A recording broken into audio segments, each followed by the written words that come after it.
ओम श्री गुरुवे नमः। ओम श्री गुरुवे नमः। ओम श्री गुरुवे नमः। आदरणीय मित्रों, द डार्क लाइट चैनल पर आप सभी का मैं स्वागत करता हूँ। पिछली जो हमारी चर्चा थी उसमें मैंने एक सावर मंत्र बताया था। बहुत से मित्रों ने उस सावर मंत्र का उपयोग किया, प्रयोग किया, साधना की। उन्होंने व्हाट्सएप पर मुझे बड़े अच्छे अच्छे कमेंट भेजे, उनको अति से लाभ मिला। आदरणीय मित्रों, सावर मंत्र बहुत पुराने सिद्ध मंत्र हैं। भगवान बुद्ध और महावीर के समय से सावर मंत्र का उपयोग किया जा रहा है। सर्वाधिक सावर मंत्रों का उपयोग गुरु गोरखनाथ जी ने किया है। इस कारण से जब आप किसी सावर मंत्र को कहीं से जानते हैं और उस सावर मंत्र का उच्चारण करते हैं तो आप पाएंगे कि कुछ वर्ड तो पाली भाषा के होते हैं, क्योंकि भगवान बुद्ध और महावीर पाली भाषा में बोले, तो इस प्रकार से कुछ शब्द पाली भाषा के उसमें जुड़े हैं, कुछ शब्द संस्कृत के जुड़े हैं और कुछ शब्द जिन ऋषि ने सावर मंत्र का उपयोग किया है और वह इस भारत भूमि पे जहां विराजते थे, उनकी जो जन्म स्थली है या उनकी तप स्थली है, वहां की जो देहाती भाषा होती थी, कुछ शब्द उस देहाती भाषा के होते हैं। इस प्रकार से 4-5 भाषाओं में का मिश्रण होता है किसी भी एक मंत्र में। जो भी साबर मंत्र होते हैं उसमें 4-5 भाषाओं का आपको मिश्रण मिलेगा। तो कभी कभी मित्रों को शंका होती है कि ये कहीं किसी ने वैसे ही तो नहीं गढ़ दिया। आदरणीय मित्रों, वैसे बिल्कुल भी नहीं गढ़ा है। आप अपनी बोलचाल की भाषा में अमूमन गांव देहात में किन्हीं किन्हीं को कहते हुए पाएंगे कि यह क्या गोरख धंधा कर रहे हो।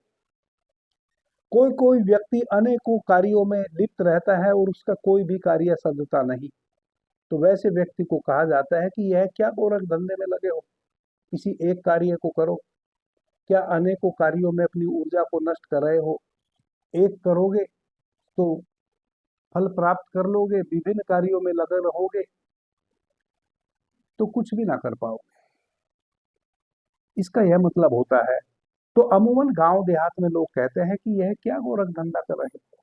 कभी आपने जाना, गुरु गोरखनाथ जी तो महान संत थे। इतनी महान परंपरा उनके माध्यम से इस पृथ्वी पर अवतरित हुई। इतने महान महान संत गुरु गोरखनाथ जी के गुरु मछिंद्र नाथ जी, इतनी प्राचीन हठी योगियों की परंपरा है। ऐसे ऐसे साधु संत हुए हैं। गुरु गोरखनाथ जी तो साक्षात भगवान शिव के अवतार माने जाते हैं, और उनका नाम लेकर कहना कि क्या गोरख धंधा कर रहे हो, इसको समझने का प्रयास करो। मैंने पिछली चर्चा में भी समझाया था। और चूंकि यह बातें इसलिए कर रहा हूं, आज भी एक मंत्र मैं आपको बताने जा रहा हूं, बड़ा महत्वपूर्ण। उस मंत्र का कई बार मैंने प्रयोग किया है, बड़े लाभ प्राप्त किए हैं। और यह सब सामान्य जन के लिए ही होते हैं। जितने भी साबर मंत्र हैं वह सामान्य जन के लिए ही होते हैं, वह किसी व्यक्ति विशेष के लिए नहीं होते हैं। जिनकी भी श्रद्धा साबर मंत्र में होगी और वह नियम पूर्वक उस मंत्र का उच्चारण करेंगे, अपने लिए दूसरों के लिए आप निश्चित रूप से लाभ का कारण बन जाएंगे।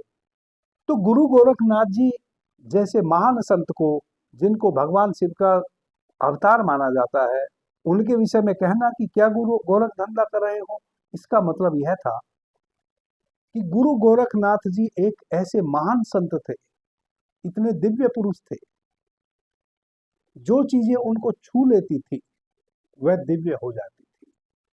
कोई व्यक्ति उनके समक्ष अपना कोई दुख कष्ट लेकर आया, उसकी मनोवृत्ति को गुरु गोरखनाथ जी देख लेते थे। वह किस मनोवृत्ति का व्यक्ति है और उसको क्या कष्ट है, कौन सी विधि उसको बताई जा सकती है जिसको वो सहज रूप से अपने घर जाके कर ले और उस कष्ट से मुक्त हो जाए। तो गुरु गोरखनाथ जी वैसी ही विधि बता देते थे, वैसा ही मंत्र बता देते थे जिसको वह उच्चारण कर सके, जो उसके लिए सहज हो सके। गुरु गोरखनाथ जी ने इतने मंत्र बता दिए, लाखों मंत्र बता दिए अपने जीवन काल में, लाखों मंत्र मनुष्य के लाभ के लिए गुरु गोरखनाथ जी ने बताए। जो भी गुरु गोरखनाथ जी ने अपने मुंह से बोल दिया कि तुम इस मंत्र का जाप करना और यह तुम्हारी समस्या समाप्त हो जाएगी, जो उनके द्वारा मुंह से बोल दिया गया वही सावर मंत्र बन गया, वही मंत्र शक्तिशाली बन गया। जैसे आप किसी मंत्र को जब सिद्ध करते हैं तो आपको लाखों टाइम उस मंत्र का उच्चारण करना होता है, एक विशेष विधि विधान और दिन के हिसाब से, तब जाके वह मंत्र सिद्ध होता है और उसमें आपका विश्वास भी बहुत घना हो, तब वह मंत्र सिद्ध होता है, तब आप उस मंत्र का कहीं उपयोग कर पाते हैं, उसका लाभ प्राप्त कर पाते हैं। लेकिन गुरु गोरखनाथ जी तो ऐसे पगे हुए थे, एक एक रोआ रोआ उनका शक्ति से ओतप्रोत था कि जो भी उनके मुखमंडल से निकल जाए, उनकी जिह्वा से जो भी निकल जाए वही मंत्र बन जाता था और वह मंत्र सिद्ध मंत्र बन जाता था, जिसको लाखों टाइम आपको उच्चारण करने की आवश्यकता नहीं होती थी। एक मरणासन रोगी गुरु गोरखनाथ के समक्ष आया, गुरु गोरखनाथ जी की अनुकंपा उस पर बरसी, तो लाखों टाइम तो वह उस मंत्र को सिद्ध नहीं कर सकता। गुरु गोरखनाथ जी आंख बंद किए, एक विचार उस व्यक्ति को दे दिए, 4 शब्द उस व्यक्ति को बोल दिए कि तुम इस शब्द के साथ इसका उच्चारण करना और जाओ, तुम्हारा भला हो जाएगा, और वही मंत्र बन जाता था। आदरणीय मित्रों, इतने सारे रोग निवारक मंत्र गुरु गोरखनाथ जी ने बताए, जिस मंत्र को आप उच्चारित कर ले स्वयं पे या दूसरों पे, गंभीर से गंभीर समस्या शारीरिक या मानसिक, तुरंत उसमें लाभ मिलना शुरू हो जाए। आप देखते होंगे कि जहां भी आप रहते हैं, हर गांव में, हर कस्बे में कोई ना कोई एक झाड़ फूंक करने वाला आपको मिल जाएगा, और वह जो झाड़ फूंक करने वाला मिलेगा वह नाथ संप्रदाय के किसी ना किसी गुरु से जुड़ा हुआ मिलेगा, किसी ना किसी गुरु के प्रति उसकी श्रद्धा होगी और वह उनके द्वारा बताए हुए मंत्र का ही प्रयोग करता है। जब आप उसके पास किसी समस्या हेतु जाते हैं, जैसे एक बीमारी है हमारे आयुर्वेद में, उसको कहते हैं भूतोन्माद, अपतंत्र, हिस्टीरिया, अपतंत्र उन्माद या अपस्मार। यह स्त्री पुरुष दोनों को समान रूप से बीमारी पकड़ लेती है। जब अपस्मार या उन्माद, उन्माद माने पागलपन, या भूतोन्माद, एक भूतोन्माद भी बीमारी होती है जिसमें हमारे मस्तिष्क के कुछ जो सूक्ष्म तंतु हैं वह आपस में सट जाते हैं और वैसी अवस्था में मनुष्य अलल बलल बोलने लगता है, अलल बलल विचार उसके मन में आने लगते हैं, शरीर में बहुत ज्यादा शक्ति आ जाती है, शक्ति आ जाती है, बल आ जाता है। वह बल इस कारण से आ जाता है कि मस्तिष्क का जो वह हिस्सा है जो हमारे भीतर रिलैक्सेशन लाता है, वह हिस्सा कार्य करना बंद कर देता है। वैसी अवस्था में वैसा व्यक्ति अपने वजूद से ज्यादा कोई वजन उठा के पटक देगा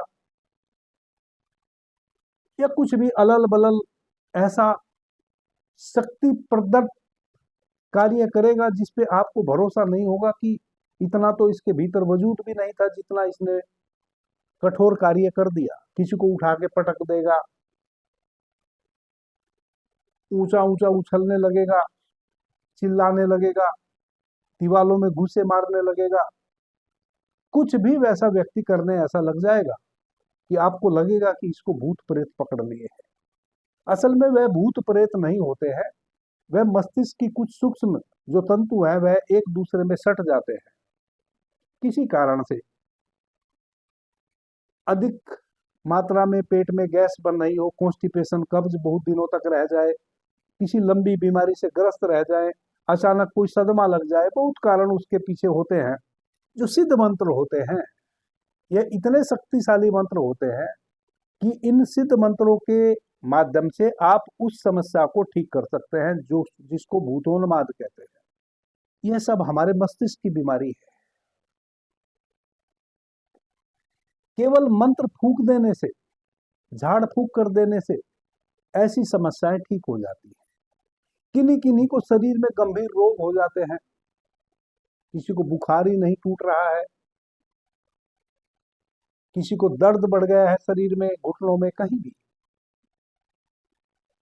मैं यह नहीं कह रहा हूं कि यदि आपके घुटने खराब हो गए हैं तो केवल मंत्र से वह ठीक हो जाएंगे, लेकिन मंत्रों के माध्यम से उन घुटनों में बहुत अधिक रिलीफ पहुंचाई जा सकती है। तो जब मानसिक बीमारी हमें होती है तो हम किसी चीज से, किसी कपड़े से या मोर के पंख से या नीम की टहनी ले लेते हैं जिसमें पत्ते, हरे हरे पत्ते लगे हों, एक विशेष मंत्र के माध्यम से उसको हम रोगी के ऊपर छींटते हैं और उसको लाभ मिल जाता है। क्योंकि मंत्र की जो शक्ति है, हमारा जो यह शरीर है, इस शरीर का जो आभा मंडल है वह प्रत्येक व्यक्ति का होता है। हमारे शरीर का भी आभा मंडल है, दूसरे सामने वाले के शरीर का भी आभा मंडल है। ये जो भी मंत्र की क्रिया होती है उस आभा मंडल पे होती है। आपका जो मस्तिष्क है वह इस खोपड़ी के भीतर यहाँ है, लेकिन इस खोपड़ी का एक आभा मंडल भी है और उस आभा मंडल से आपका मस्तिष्क भी जुड़ा है, आपके शरीर का एक एक अंग जुड़ा है। यदि आपका मस्तिष्क किसी व्याधि से ग्रस्त है तो उस आभा मंडल पे कार्य किया जा सकता है कि भीतर जो आपका मस्तिष्क है उसको रिलैक्स मिलना शुरू हो जाएगा, रिलीफ मिलनी शुरू हो जाएगी। यह वैज्ञानिक है, यह कोई अंधविश्वास नहीं है। इसको आप वैज्ञानिक तरीके से यदि समझने की कोशिश करेंगे तो यह बिल्कुल भी अंधविश्वास नहीं है। यह अंधविश्वास तब हो जाता है जब सही मंत्र का उच्चारण भी कोई ना जानता हो और वह दो पैसे कमाने खाने के उद्देश्य से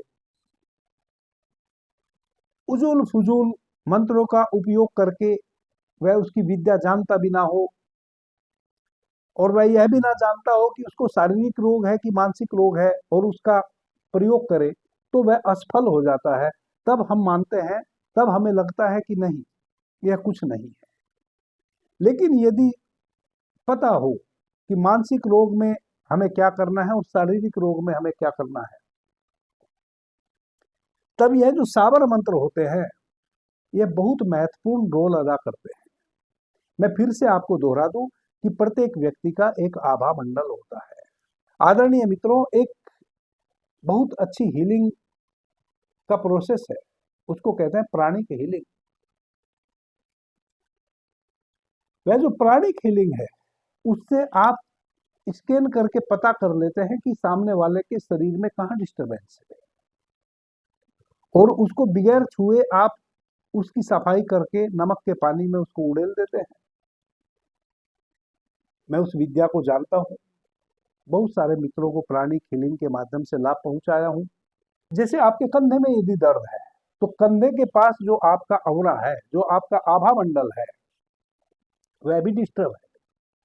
आप उस आभा मंडल के डिस्टरबेंस को समाप्त कर दें किसी मंत्र से या प्राणिक हीलिंग से, रेकी के माध्यम से, या और कई ऐसी प्राणिक हीलिंग की व्यवस्था है जिनके माध्यम से आप उस कंधे के ऊपर जो आभा मंडल है, उस आभा मंडल को यदि आप ठीक कर दे तो धीरे धीरे आपके कंधे का दर्द ठीक होना शुरू हो जाएगा, क्योंकि आपका कंधा और आपके कंधे का आभा मंडल एक ही है, वह दो नहीं है। आभा मंडल क्या है? हमारा ऊर्जा शरीर। जब हम अपने ऊर्जा शरीर, यानी कि जब तक हमारे शरीर की ऊर्जा विकृत नहीं होगी, निर्बल नहीं होगी, तब तक तो कोई भी रोग हमें पकड़ ही नहीं सकता। तो आपके कंधे में नेगेटिव ऊर्जा बननी शुरू हो गई है, आपको वायु विकार पकड़ लिया है, रक्त का संचार वहां नहीं हो रहा है, या तो भीतर की बोन खराब हो गई है, या ब्लड में क्रिस्टल बन गए हैं, कोई क्रिस्टल वहां आके इकट्ठा हो गया है और आपके कंधे में दर्द हो रहा है, या घुटने में दर्द हो रहा है, या और किसी जॉइंट में दर्द हो रहा है। निश्चित रूप से साबर मंत्र के माध्यम से आप उन सब चीजों में लाभ प्राप्त कर सकते हैं, और उसका विज्ञान यही है कि आपके समस्त शरीर का एक आभा मंडल है, जिसको अवरा कहते हैं, ओरा कहते हैं, ओरा। जब आपका शरीर कहीं भी डिस्टर्ब होता है तो आपका ऑरा भी डिस्टर्ब होता है। जैसे जैसे आप स्वस्थ होते हैं, प्रसन्नचित होते हैं, आनंदित होते हैं, तैसे तैसे आपका ऑरा बढ़ता है। भगवान महावीर के विषय में कहते हैं कि वह जिधर से चलते थे उधर मुरझाए हुए फूल भी वापस खिल जाते थे। उनका ऑरा इतना ज्यादा था, 2-4-5 किलोमीटर तक उनका ऑरा फैला हुआ था। भगवान महावीर और बुद्ध जैसे जो सिद्ध पुरुष होते हैं, जो गुरु गोरखनाथ जी जैसे सिद्ध पुरुष होते हैं, नानक देव जी जैसे गुरु होते हैं, कबीर जैसे, मीरा जैसी स्त्री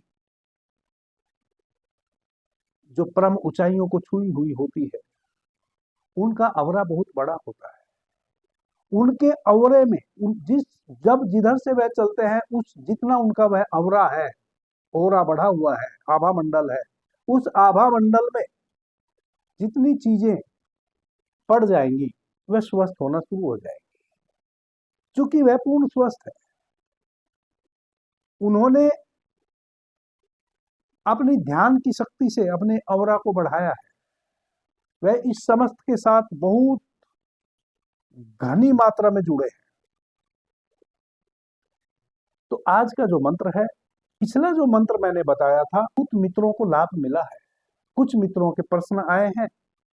कितनी भी अच्छी बात कोई कहे और कितनी भी बुरी बात कोई कहे, बुरे से बुरा व्यक्ति भी किन्हीं का तो प्यारा होता है, और अच्छे से अच्छा व्यक्ति भी किन्हीं के लिए तो कुपारा होता है।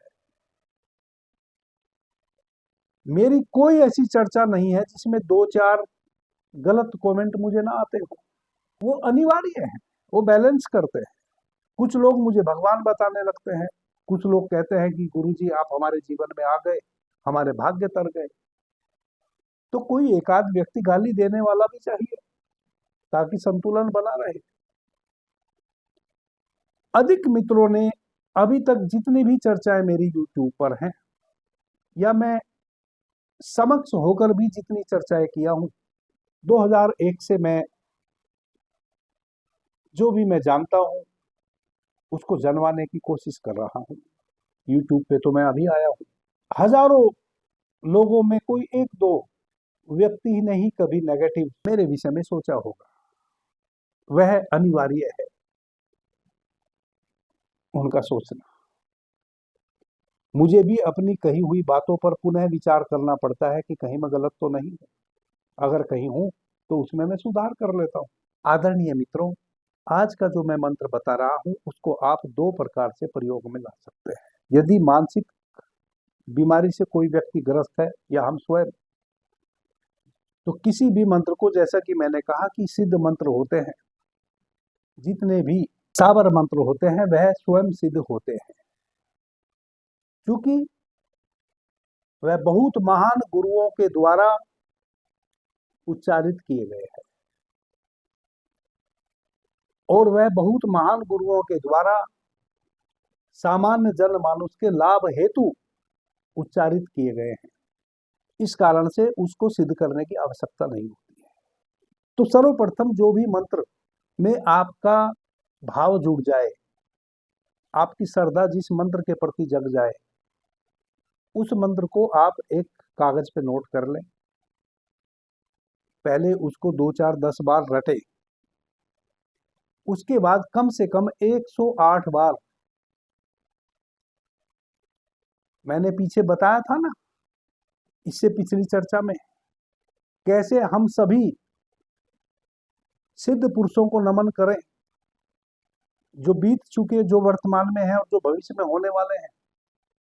तो सभी सिद्धों को, सभी सिद्ध पुरुषों को, जो वर्तमान में हैं, भविष्य में होने वाले हैं, हम नहीं रहेंगे लेकिन वह होंगे। और जो इस पृथ्वी पर आके शरीर जा चुके, लेकिन उनकी ऊर्जा अभी भी इस पृथ्वी पर बरस रही है,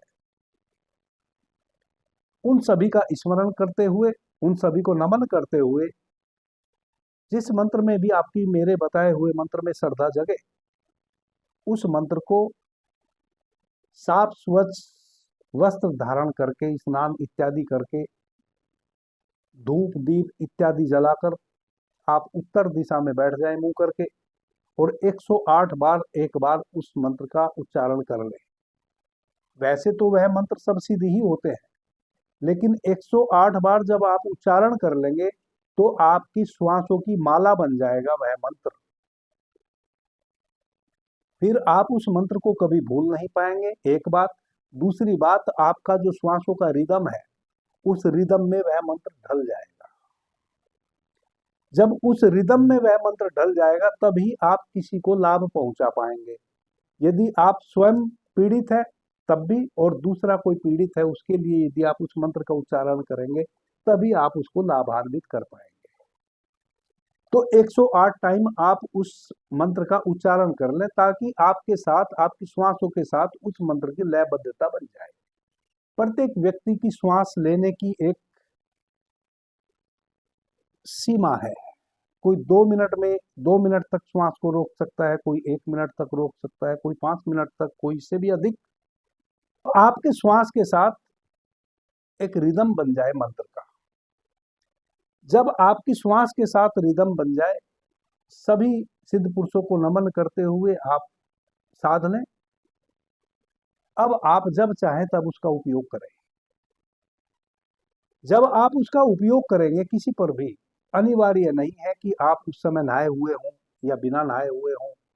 साबर मंत्र में ऐसी कोई व्यर्थ की चीज आपके साथ नहीं जुड़ी है कि आपका स्नान इत्यादि करना अनिवार्य है, किसी भी विशेष कलर का कपड़ा पहनना अनिवार्य है, या कपड़े का आज ही धुला हुआ पहना हुआ अनिवार्य है। आप जैसे हैं, जिस अवस्था में हैं, जब भी आपको ऐसी अनिवार्यता आ जाए कि आपको उस मंत्र का उच्चारण करना पड़े स्वयं पे या किसी और पे, तो आप सिद्ध पुरुषों को नमन करें और उस मंत्र का उच्चारण करें। यदि कोई मानसिक रूप से बीमार है, भूतोन्माद से पीड़ित है, उन्माद से पीड़ित है, अपतंत्र से, हिस्टीरिया से पीड़ित है, या मानसिक कोई और रोग है,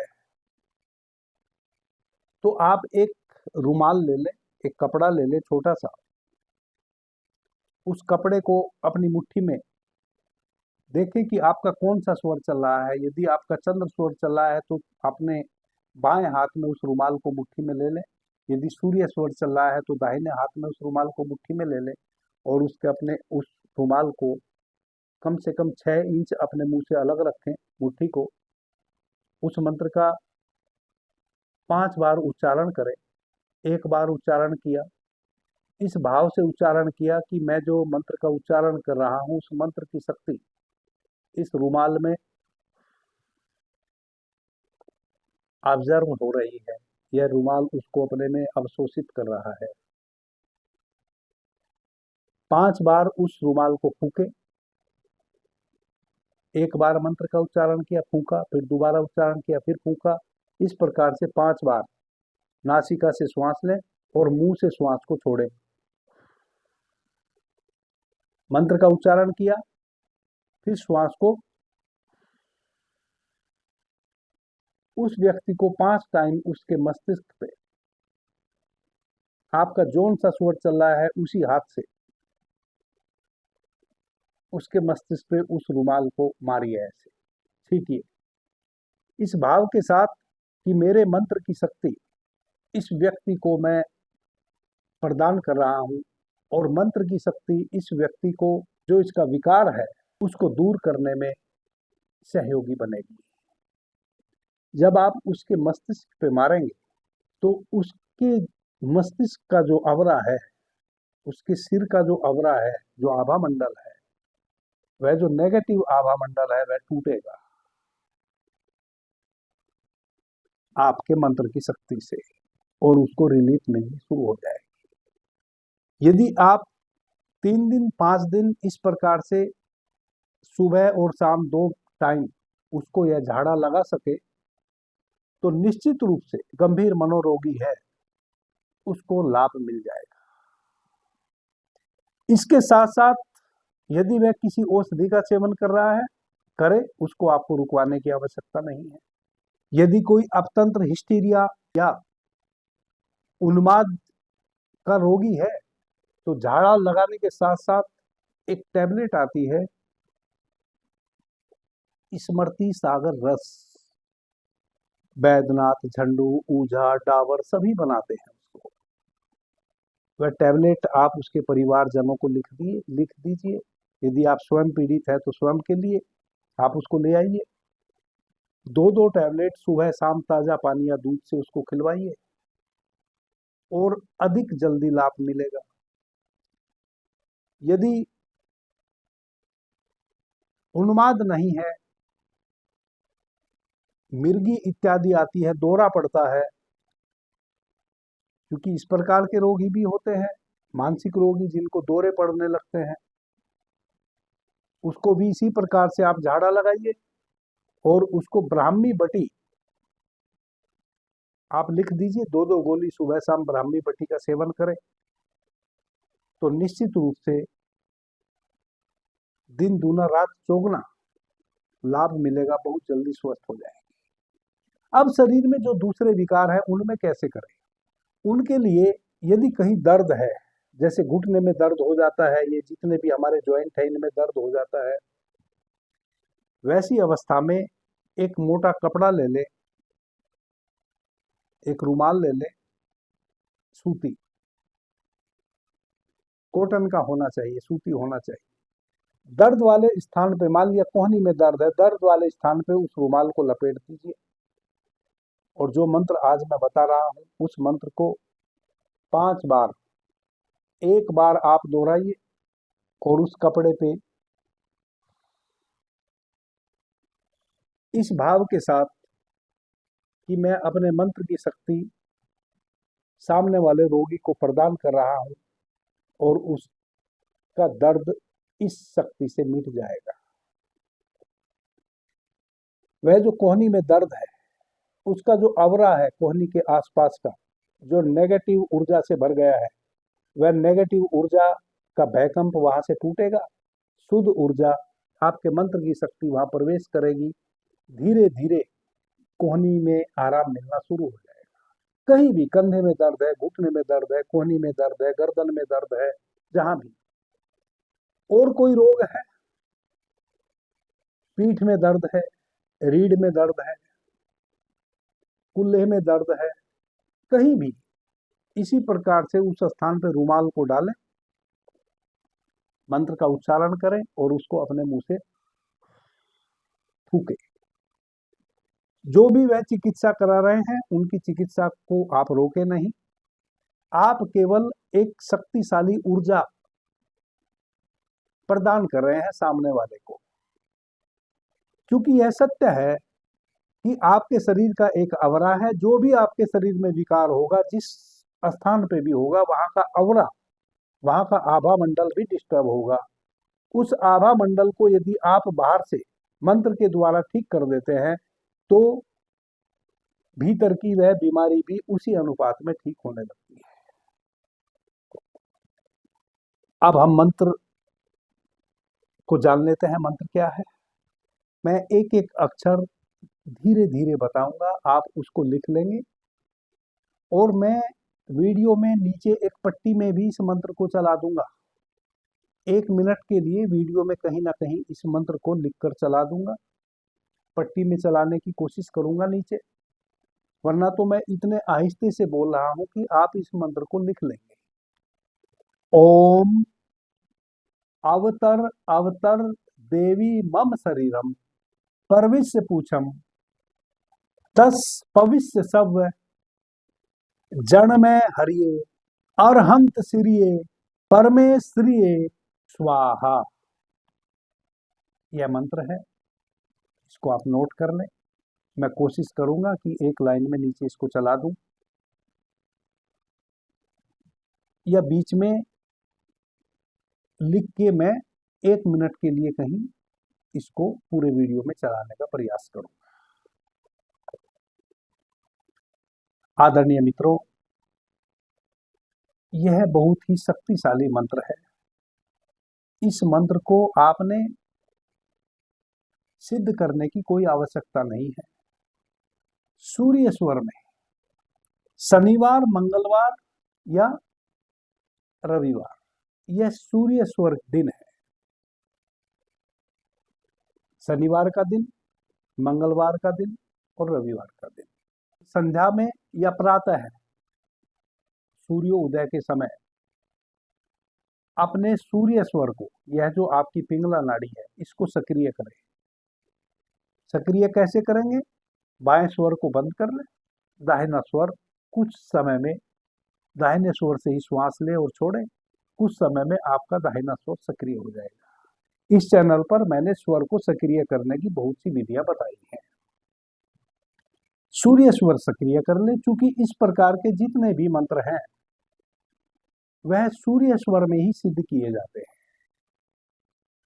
तो सिद्ध तो यह मंत्र है ही, लेकिन चूंकि आपने 108 बार इसको उच्चारण करना है, तो शनिवार, मंगलवार, रविवार के दिन संध्या में या प्रातः है आप सूर्य स्वर में स्नान इत्यादि कर कर धूप दीप जला के उत्तर दिशा में बैठ जाएं और 108 बार इस मंत्र का उच्चारण करें। यह आपकी श्वासों के साथ एक लयबद्ध स्थिति में आ जाएगा। उसके बाद आप कभी भी जीवन पर्यंत इस मंत्र का उच्चारण स्वयं पे या किसी पे भी कर सकते हैं। यदि आपको स्वयं कोई पीड़ा है, मानसिक पीड़ा है या शारीरिक पीड़ा है, तो आप क्या करें? एक रुमाल ले लें, इस मंत्र का उच्चारण करें, उस रुमाल को फूके वैसे ही और अपने ही सिर में उसको ऐसे झाड़ें, इस भाव के साथ कि मेरे मन में जो भी विकार है, मेरे मस्तिष्क में जो भी विकार है, मेरे सिर में जो भी विकार है, वह विकार इस मंत्र की शक्ति से नष्ट हो जाएगा। यदि दूसरे कोई शारीरिक समस्याएं आपको हैं, तो आप 1 गिलास पानी ले लें, अपने बाएं हाथ में रखें, उस पानी को 6 इंच अपने मुंह से अलग रखें, इस मंत्र का उच्चारण करें, उस पानी को इस भाव से फूके कि इस जल को मैं इस मंत्र की शक्ति से प्रज्वलित कर रहा हूं और इस जल को मैं पीऊंगा। मेरे शरीर में जिस रोग निवारण हेतु मैं इस जल का सेवन करूंगा, उस रोग में मुझे आराम मिलना शुरू हो जाएगा, मैं स्वस्थ हो जाऊंगा। इस प्रकार से जितनी बार भी आप दिन भर में जल पीवें, उस जल को अपने सूर्य स्वर में उसको अभिमंत्रित करें इस मंत्र के साथ और उस जल को पी लें। जो आपके भीतर शारीरिक कोई रोग है वह स्वस्थ होना शुरू हो जाएंगे। अभी के लिए इतना ही। आपने मुझे ध्यान से, प्रेम से सुना, उससे मैं बहुत अनुग्रहित हूँ। सभी मित्रों को मेरा प्रणाम, धन्यवाद। जय श्री राम।